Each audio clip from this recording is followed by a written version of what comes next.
Hello everyone, स्वागत है आपका एनआर मैथ क्लासेस में। आज की जो हमारी क्लास है वो है 2D का सेकंड टॉपिक है स्ट्रेट लाइन, सरल रेखा। क्लास नंबर है 35। अब तक हम क्लास 34 क्लास कर चुके हैं। आज की जो हमारी क्लास है वो है 35। ये 2D का ही पार्ट है, सेकंड पार्ट है। सबसे पहले हम देखते हैं सरल रेखा का समीकरण। सरल रेखा की डेफिनेशन क्या होती है, सरल रेखा किसे कहते हैं। तो दो बिंदुओं के बीच की न्यूनतम दूरी को व्यक्त करने वाले वक्र को ही क्या कहते हैं, सरल रेखा कहते हैं। मान लीजिए आपका एक बिंदु है ए और दूसरा बिंदु है बी, तो इन दोनों बिंदुओं के बीच की जो न्यूनतम दूरी है उसे ही क्या कहते हैं, सरल रेखा कहते हैं। दो बिंदुओं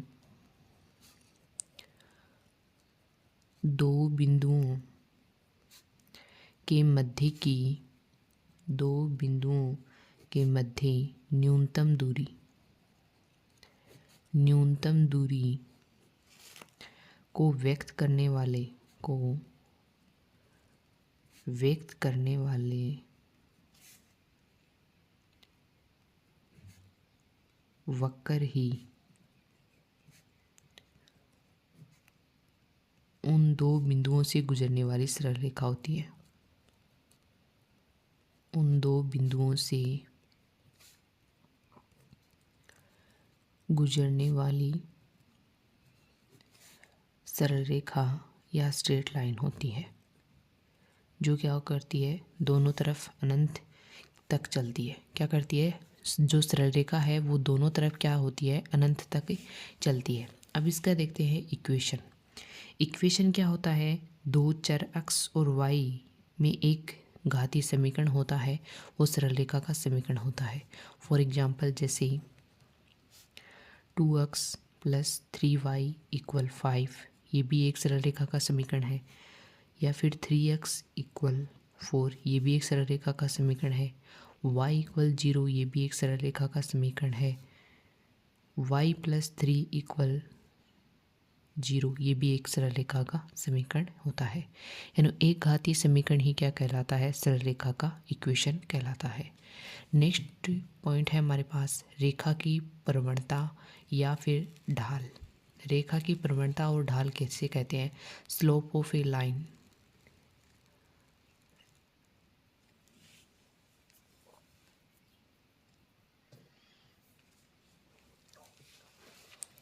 जैसे यहाँ पे हमारे पास है एक प्लेन, यानी ये हो गई हमारी एक्सिस और ये हो गई हमारी वाई एक्सिस। यहाँ पे जो अक्ष के साथ कोण बनाया जाता है, यहाँ पे जो अक्ष के साथ कोण बनाती है, मान लीजिए थीटा बनाती है, और ये हमारा हो गया मूल बिंदु।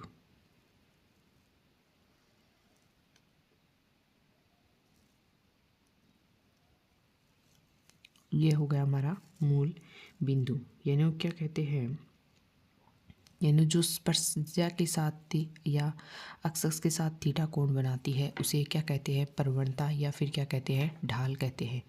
जैसे मान लीजिए कोई रेखा है, कोई रेखा अक्ष के साथ थीटा कोण बनाती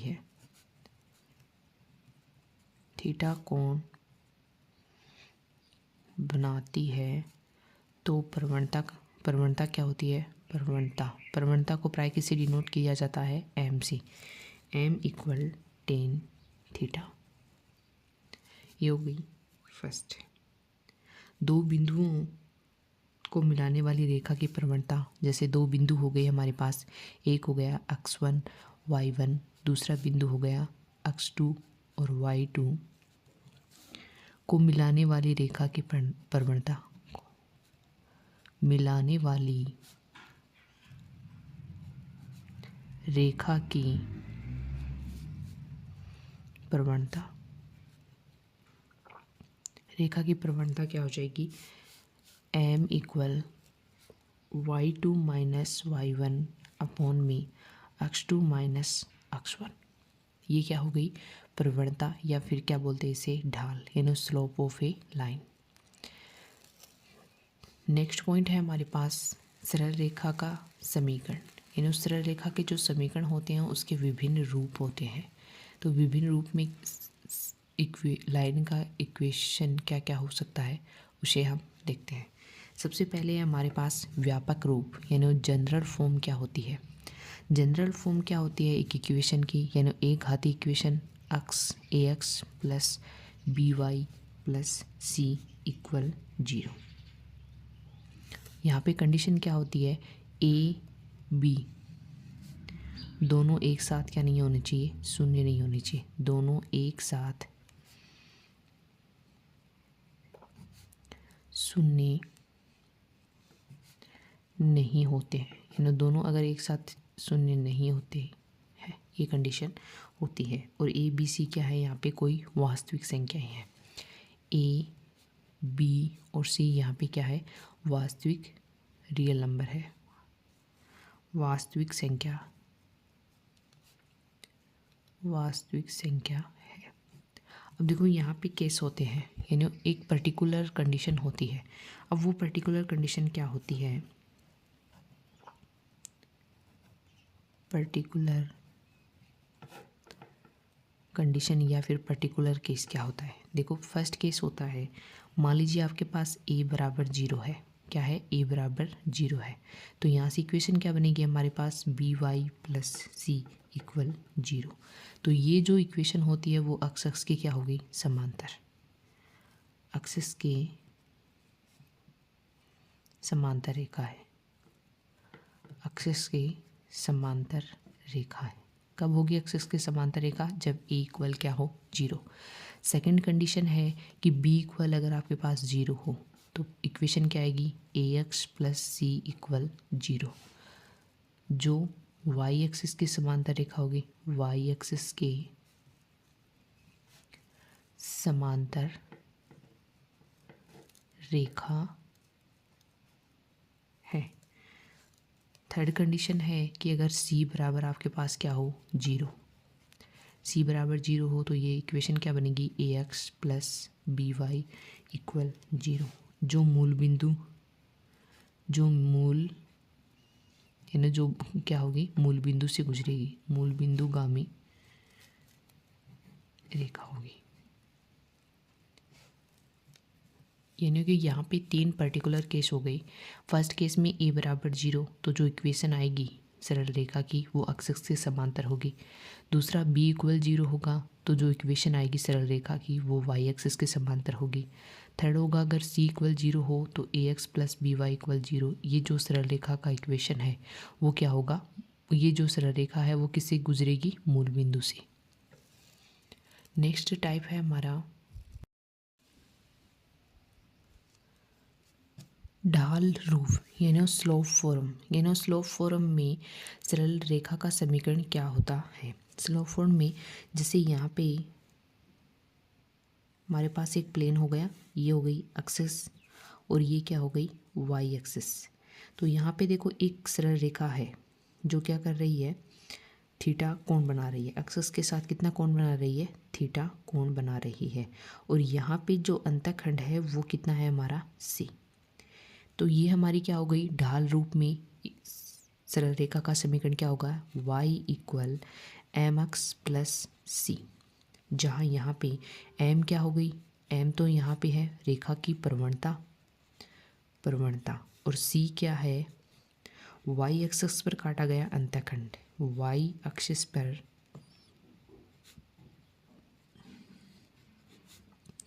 काटा गया अंतःखंड, वाई एक्सिस पर काटा गया अंतःखंड। और ये क्या हो गया हमारा ढाल रूप में सरल रेखा का समीकरण। तो यहाँ पे देखो प्रवणता का मान क्या होगा, प्रवणता जिसे किसे डिनोट करते हैं हम एम से, वो क्या होगा माइनस ए अपॉन में बी। माइनस ए अपॉन बी यानी माइनस अक्ष का गुणांक क्या हो जाएगा, अक्ष का गुणांक अपॉन में वाई का गुणांक। अब देखो इसे क्वेश्चन किस प्रकार से पूछा जा सकता है। जैसे यहाँ पे क्वेश्चन फॉर एग्जाम्पल एक सरल रेखा का समीकरण जो अक्ष से 60 डिग्री का कोण बनाती है तथा वाई एक्सिस पर दो लंबाई का अंतःखंड काटती है, तो वो सरल रेखा का समीकरण हमारा क्या होगा, ये हमें बताना है। तो देखो यहाँ पे हमें क्या दे रखा है, 60 डिग्री का कोण बनाती है।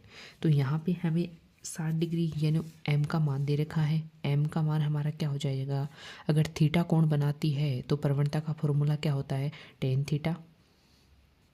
अभी मैंने बताया आपको, यानी m इक्वल टेन कितना हो जाएगा, 60 डिग्री, और 60 डिग्री का मान कितना होता है, √3। तो वाई एक्सिस पर दो लंबाई का अंतःखंड काटती है, यानी सी का मान कितना हो गया हमारे पास यहाँ पे 2। तो सरल रेखा का समीकरण क्या होगा, सरल रेखा का समीकरण क्या होगा, यानी y इक्वल m का मान है √3 x प्लस सी होगा, तो ये हो जाएगा 2। ये हमारा क्या हो जाएगा, सरल रेखा का समीकरण हो जाएगा। नेक्स्ट टाइप है अंतःखंड रूप, यानी अंतःखंड रूप में सरल रेखा का समीकरण क्या होता है। तो यहाँ पे देखो अंतःखंड रूप में क्या होगा सरल रेखा का समीकरण। जैसे यहाँ पे हमारे पास एक प्लेन है, जैसे ये हो गया एक्सिस और ये क्या हो गया हमारा वाई एक्सिस। तो यहाँ पे जो एक रेखा है जो एक्सिस और वाई एक्सिस के साथ दोनों एक्सिस पर काटती है, तो यहाँ पे जो ये बिंदु बनेगा ए और ये हो गया हमारा बी। तो ये क्या हो गया, यहाँ पे निर्देशांक क्या होंगे, ए और 0, और यहाँ पे क्या होंगे 0 और बी। यहाँ पे मान लीजिए एक बिंदु है पी। तो यहाँ पे जो ये सरल रेखा बन रही है ए और बी, इसका समीकरण क्या होगा, X upon A plus Y upon B equal 1। ये हो जाएगा ए और बी इस रेखा द्वारा निर्देशित अक्षों पर काटे गए अंतःखंडों के मान है, यानी यहाँ से लेकर यहाँ तक की दूरी है। ये मूल बिंदु हो गया 0। अब देखो यहाँ पे एक्स पर काटा गया अंतःखंड, अगर हमें एक्स पर निकालना हो अंतःखंड, एक्स पर काटा गया अंतःखंड का मान क्या होगा, -c/a। दूसरा वाई एक्सिस के लिए पूछे तो वाई एक्सिस पर काटा गया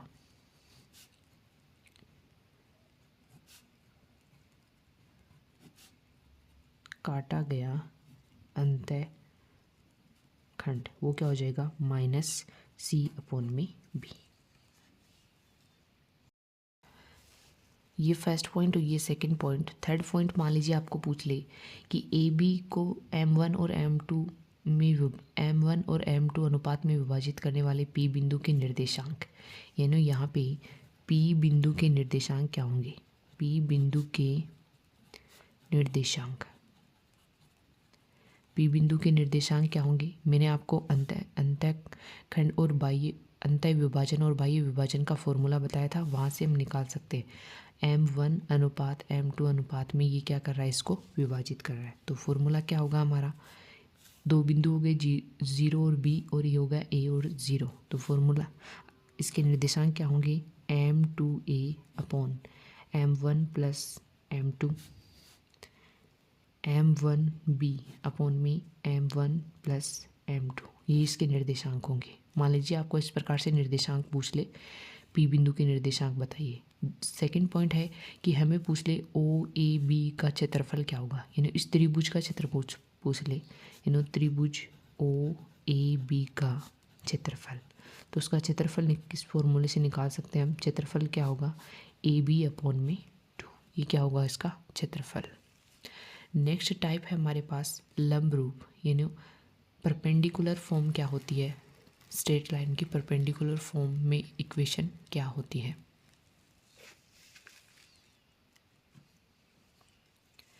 वही इसमें भी हमारे पास मान लीजिए ये एक प्लेन है,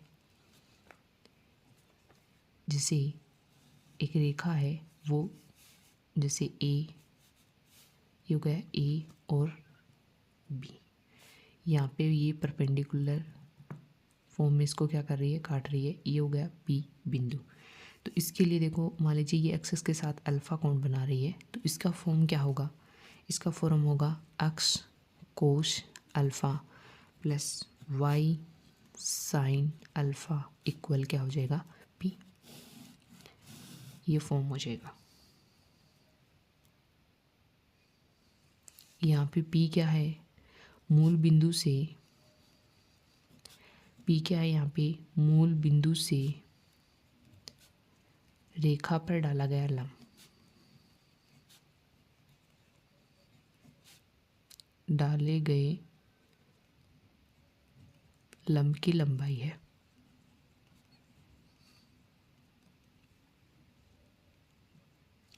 और ये हमेशा क्या होता है, ये हमेशा सदैव क्या होता है, धनात्मक, सदैव पॉजिटिव होता है। नेक्स्ट टाइप है बिंदु ढाल रूप, यानी point slope form. Point slope form में इसको किस प्रकार से हम लिख सकते हैं, रेखा का समीकरण क्या होगा, तो रेखा का समीकरण होगा y minus y1 equal M x minus x1।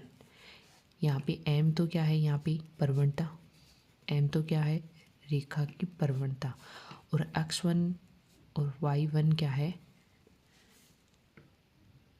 बिंदु से गुजरती है। यानी ये जो सरल रेखा का समीकरण है वो m प्रवणता या m ढाल की रेखा से जो x1 और y1 बिंदु से गुजरने वाली रेखा का समीकरण है। बिंदु से गुजरने वाली रेखा का समीकरण है, रेखा का समीकरण है। ये फॉर्म हो गया, ये क्या हो गया, बिंदु ढाल रूप फॉर्म, पॉइंट स्लोप फॉर्म हो गई। अब देखो इसमें मेन पॉइंट कौन कौन से हैं, जो ढाल रूप में सरल रेखा का इक्वेशन क्या होता है, अंतःखंड रूप में सरल रेखा का इक्वेशन क्या होता है, लंब रूप में या बिंदु ढाल रूप में या जनरल फॉर्म क्या होती है। इसमें सरल रेखा का इक्वेशन याद होना जरूरी है और किस फॉर्म में है ये भी याद होना जरूरी है।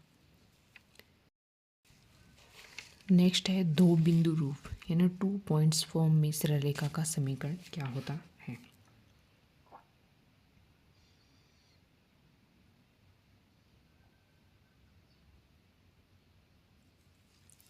मान लीजिए आपके पास दो बिंदु हैं, जैसे दो बिंदु, एक है x1 y1 तथा दूसरा है x2 y2। रेखा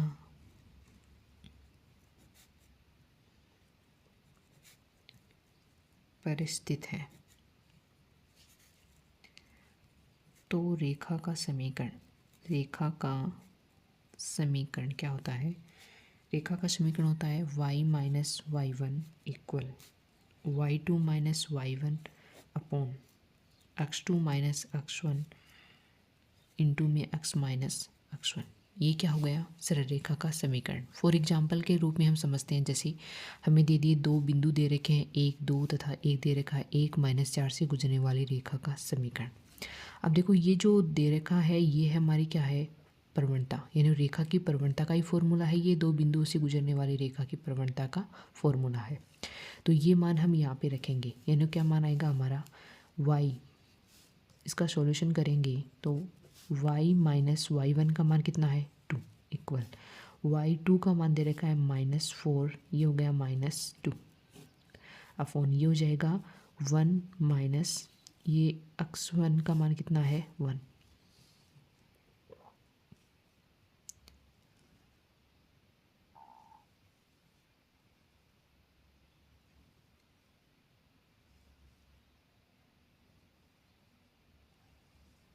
ये मान यहाँ पे माइनस में है, यानी x2 का मान कितना हो जाएगा माइनस और माइनस, x माइनस x1 का मान कितना है 1। तो यहाँ से मान क्या आएगा हमारा, यानी y माइनस 2 इक्वल ये हो जाएगा -6 अपॉन माइनस में 2 x माइनस 1। इसे सरल कर लेंगे, इसे सरल करने पर माइनस से माइनस कैंसिल हो जाएगा, ये हो जाएगा 3, यानी y माइनस 2 इक्वल ये हो जाएगा 3x माइनस 3। तो यहाँ से क्या इक्वेशन बनेगी हमारी 3x माइनस वाई, इसको इधर लेके जाएंगे तो -1 इक्वल 0। ये हमारी क्या हो गई, इन दो बिंदुओं से गुजरने वाली रेखा का समीकरण हो गया। नेक्स्ट जो टाइप है हमारा वो है प्राचलिक रूप। यानी प्राचलिक रूप क्या होता है, एक सरल रेखा का प्राचलिक रूप किस प्रकार से हम लिख सकते हैं। यानी वो क्या होगा, x minus x1 upon cos theta equal y minus y1 upon में साइन थीटा इक्वल कितना होगा r। ये क्या होता है, रेखा का प्राचलिक रूप होता है। नेक्स्ट पॉइंट है हमारे पास तीन बिंदुओं के समरेख होने की का प्रतिबंध। यानी कंडीशन ऑफ कोलिनेटरी फॉर 3 पॉइंट्स। यानी अगर 3 पॉइंट समरेख हैं तो उसकी कंडीशन क्या होगी, ये मैं पहले भी पढ़ा चुकी हूँ, फिर से आप देख लीजिए। तीन बिंदु, यानी तीन बिंदु जैसे हमारे पास हो गई, एक हो गया x1 y1, दूसरा हो गया तथा x2 y2, एक हो गया x3 y3। समरेख होंगे यदि किन्हीं दो से गुजरने वाली, दो बिंदुओं से गुजरने वाली रेखा पर तीसरा बिंदु स्थित हो। तीसरा बिंदु विद्यमान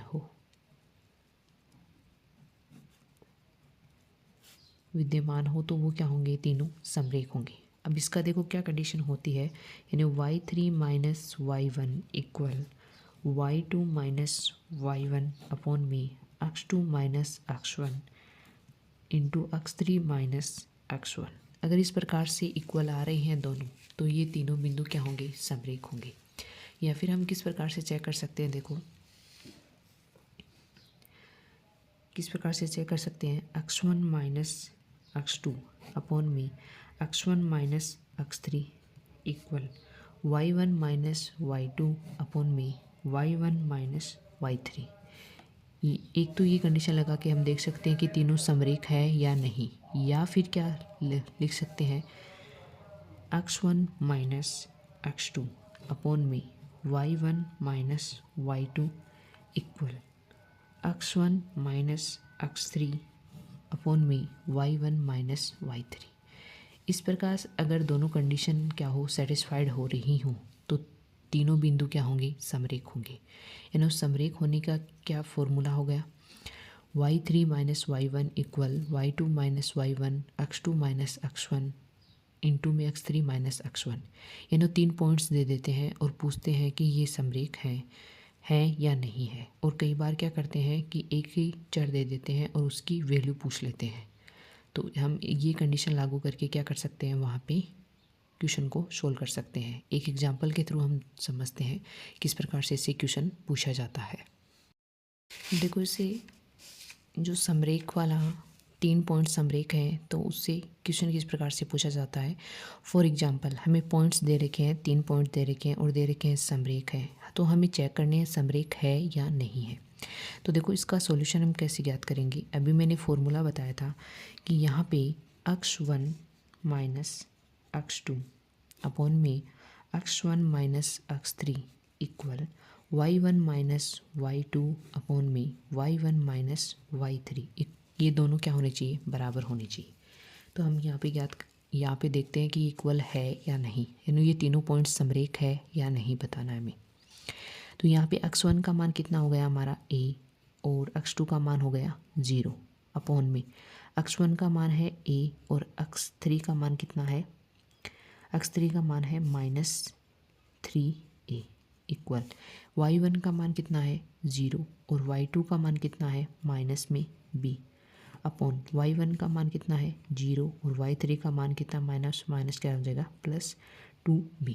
इसे सरल करेंगे ये आ जाएगा a अपॉन -2a इक्वल यह आ जाएगा -b अपॉन में टू बी, यहाँ बी से बी कैंसिल, ए से ए कैंसिल, यानी यहाँ पे -1/2 बराबर 1/2, दोनों बराबर आ रहे हैं। तो हम क्या कह सकते हैं कि ये तीनों पॉइंट्स क्या हैं, समरेख है। तीनों पॉइंट क्या है, समरेख है। या सेकंड टाइप्स का क्वेश्चन किस प्रकार से पूछा जा सकता है, देखो यदि 3 पॉइंट दे रखे हैं A1 2 -1 तथा 0 3 समरेख है तो A का मान बताइए। अब A का मान बताने के लिए हमें सबसे पहले समरेख होने की कंडीशन पता होनी चाहिए। इन 3 पॉइंट समरेख कब होंगे, जब ये फॉर्मूला क्या होगा, उस पर अप्लाई होगा। तो ये फॉर्मूला लगाएंगे सबसे पहले। तो क्या फॉर्मूला है, x1 माइनस x2 अपॉन में x1 माइनस x3। बार बार इसे क्या करोगे, रिवाइज करोगे तो याद हो जाएगा क्या फॉर्मूला है, y1 माइनस y2 अपॉन में y1 माइनस y3।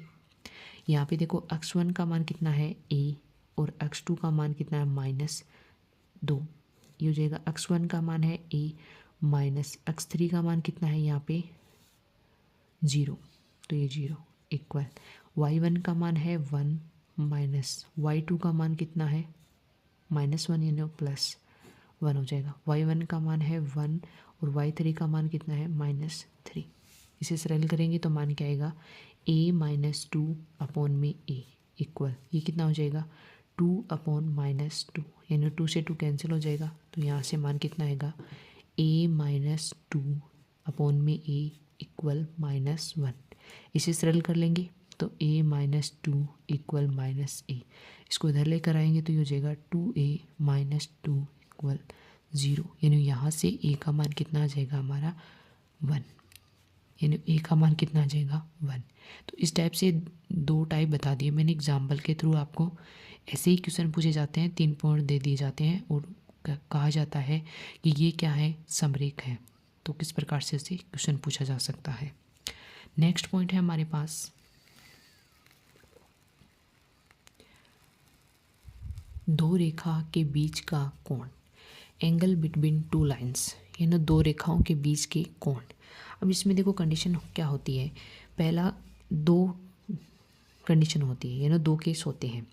पहला है कि अगर रेखा का रूप हमें ढाल रूप में दे रखा हो, जैसे रेखा दे रखी हो हमें y इक्वल दे रखा हूँ m1x प्लस c1 तथा दूसरी रेखा दे रखी हो y equal m2x plus c2 के बीच का न्यून कोण, न्यून कोण थीटा हो तो, न्यून कोण क्या हो, थीटा हो तो तब हमारे पास एंगल किस प्रकार से निकालेंगे, यानी क्या हो जाएगा tan theta equal m1 minus m2 upon में 1 प्लस m1 और m2 और इसका क्या होगा मोड। अब इसमें 2 केस हो जाएंगे। केस फर्स्ट क्या है, केस फर्स्ट है कि जब समांतर होंगी, यानी क्या होंगी, समांतर होंगी, दोनों रेखाएं क्या होंगी, दोनों रेखा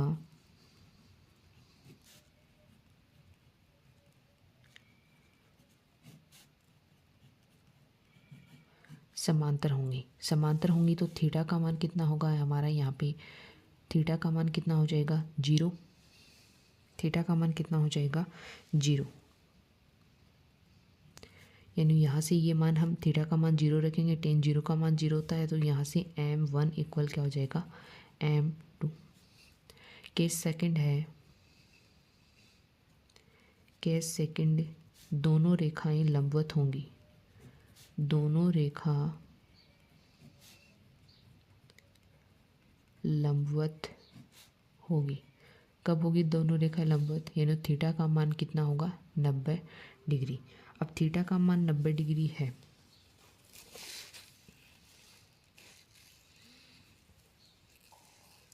थीटा का मान 90 डिग्री आएगा तो यहाँ से रख देंगे हम, यानी 10 इसमें रख देंगे, ये कितना हो जाएगा 10 90 degree equal m1 minus m2 upon में 1 प्लस m1 और ये कितना हो जाएगा m2। 90 डिग्री का मान कितना होता है इन्फिनिटी, यानी 1/0 हो जाएगा m1 माइनस m2 अपॉन में 1 प्लस m1 और m2। इसको इधर लेके आएंगे तो कितना हो जाएगा प्लस m1 m2 इक्वल 0, यानी यहाँ से हमारा m1 और m2 का मान m1 इंटू m2 का मान कितना आ जाएगा -1। यानी अगर हमारे पास दोनों प्रवणता का मल्टीप्लाई -1 आ रहा है तो दोनों रेखाएं क्या होंगी लंबवत, और अगर दोनों प्रवणताओं का मान क्या आ रहा है इक्वल आ रहा है तो दोनों रेखाएं क्या होंगी समांतर।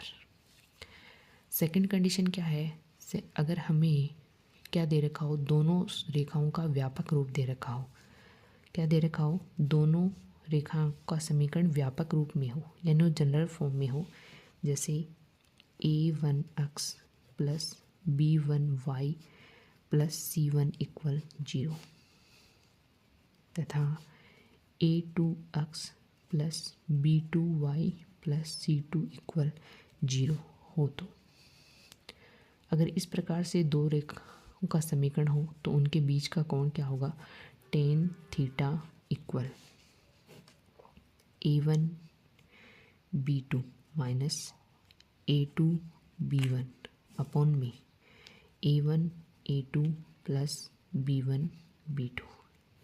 देखो ये फॉर्मूला कब लागू करना है, जब हमें लाइन की इक्वेशन जनरल फॉर्म में दे रखी हो, और अगर हमें स्लोप फॉर्म में दे रखी हो तो tan theta equal m1 minus m2 upon 1 plus m1 और m2 वाला फॉर्मूला क्या करना है, अप्लाई करना है। अब इसमें भी 3 केस होंगे, इसमें 3 केस कौन कौन से होंगे वो हम आगे देखते हैं। फर्स्ट केस है